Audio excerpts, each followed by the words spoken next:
بسم اللہ الرحمن الرحیم۔ ناظرین، کیا اسلام نے عورت کو فتنہ کہا ہے؟ کیا مذہب اسلام میں عورت کی حیثیت ایک فتنے کی سی حیثیت ہے؟ یہ ایک بہت بڑا سوال اعتراض کیا جاتا ہے ایتھیسٹ کی طرف، ملحدین کی طرف سے، اور جو دین بیزار طبقہ ہے ان کی طرف سے ایک بہت بڑا اعتراض کیا جاتا ہے، اشکال کیا جاتا ہے دین اسلام کے اوپر کہ جناب والا، دین اسلام نے تو انسانیت کو ان کے حقوق سرے سے نہیں دیے، بالخصوص خواتین کے حقوق اسلام نے نہ صرف غصب کیے بلکہ خواتین کو اور عورتوں کو اسلام نے فتنہ کہا ہے۔ نبی علیہ الصلوۃ والسلام کی حدیث بیان کی جاتی ہے کہ جناب والا آپ صلی اللہ علیہ وسلم نے فرمایا کہ میری بعد جو میری امت کے مرد ہے ان کے لیے سب سے بڑا فتنہ وہ عورتوں کی صورت میں ہے۔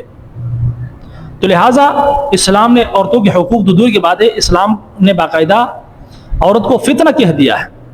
یہ اعتراض کیا جاتا ہے۔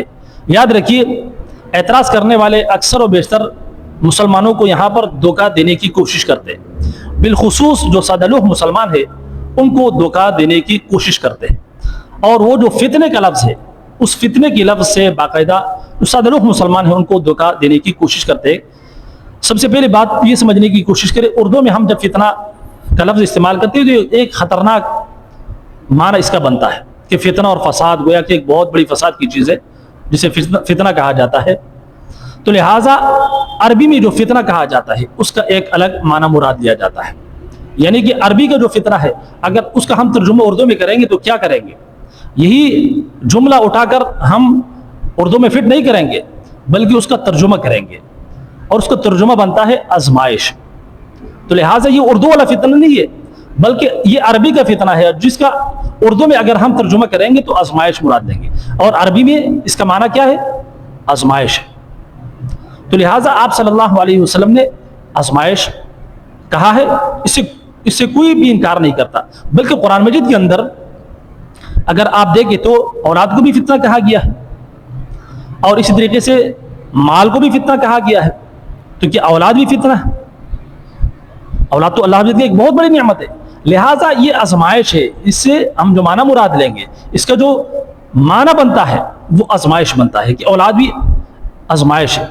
ظاہر سی بات ہے کہ یہ اللہ حبیب کی طرف سے ایک بہت بڑی آزمائش ہے۔ بعض مرتبہ اولاد کے لیے بندہ حرام و حلال کی تمیز نہیں کرتا، اللہ حبیب کی نافرمانی میں مبتلا ہو جاتا ہے، تو اس صورت میں یہ ایک بہت بڑی آزمائش ہے۔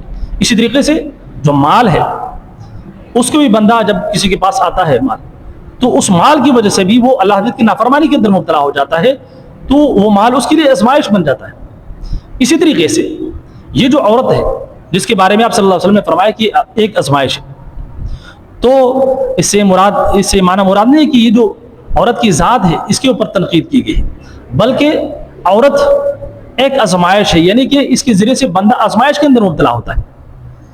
یعنی کہ اللہ حضرت نے مرد اور عورت کو پیدا فرمایا، یہ الگ الگ جنس ہے، مرد الگ جنس ہے اور عورت الگ جنس ہے، لیکن فطری حوالے سے ایک دوسرے میں جو ہے وہ دونوں میں کشش رکھ دی گئی ہے، لہٰذا یہ دونوں ایک دوسرے کی طرف مائل ہوتے ہیں۔ عورت مرد کی طرف مائل ہوتی ہے اور مرد عورت کی طرف مائل ہوتا ہے، اور پھر یہ جو کشش ہے مردوں کی بنسبت عورتوں میں اللہ حضرت نے زیادہ رکھ دی ہے، جس کی وجہ سے اکثر آپ نے دیکھا ہوگا کہ مرد عورت کی طرف زیادہ مائل ہوتے ہیں۔ تو جب عورت کی طرف مائل ہوتے ہیں تو اس کی وجہ سے پھر کیا ہوتا ہے؟ آزمائش میں پڑ جاتا ہے، گناہ کا ارتکاب کر جاتا ہے۔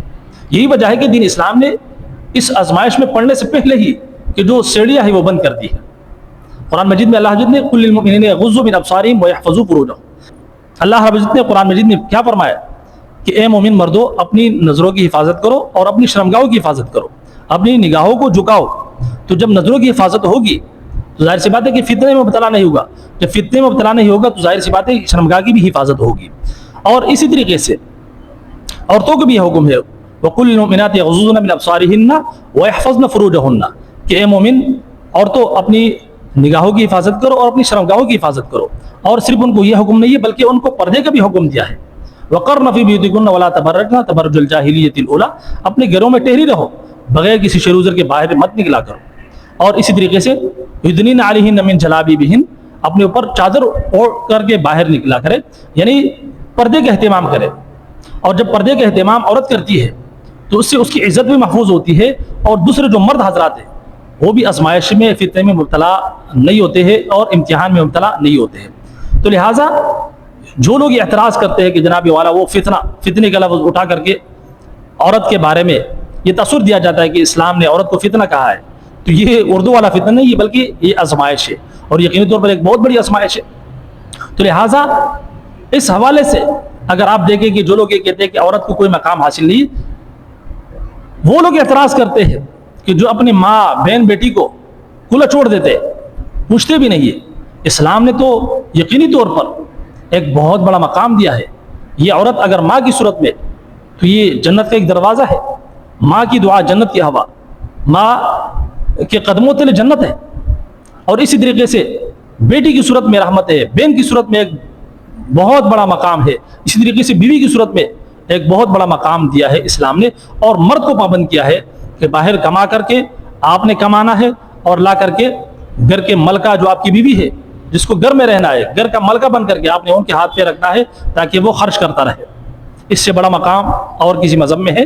اعتراض وہ لوگ کرتے ہیں کہ جو اپنے ماں باپ کو، بوڑھے ماں باپ کو اولڈ ہوم میں جا کر چھوڑ دیتے ہیں، اور اعتراض اسلام پر کرتے ہیں کہ اسلام نے عورت کو مقام نہیں دیا۔ بہرحال اس اعتراض کی جو حقیقت ہے وہ میں نے آپ کے سامنے کھل کر بیان کر دی۔ بہرحال اس حوالے سے آپ لوگوں کی کیا رائے ہے؟ کمنٹ سیکشن میں اپنی رائے ضرور دیجیے۔ اجازت دیجیے، السلام علیکم ورحمۃ اللہ۔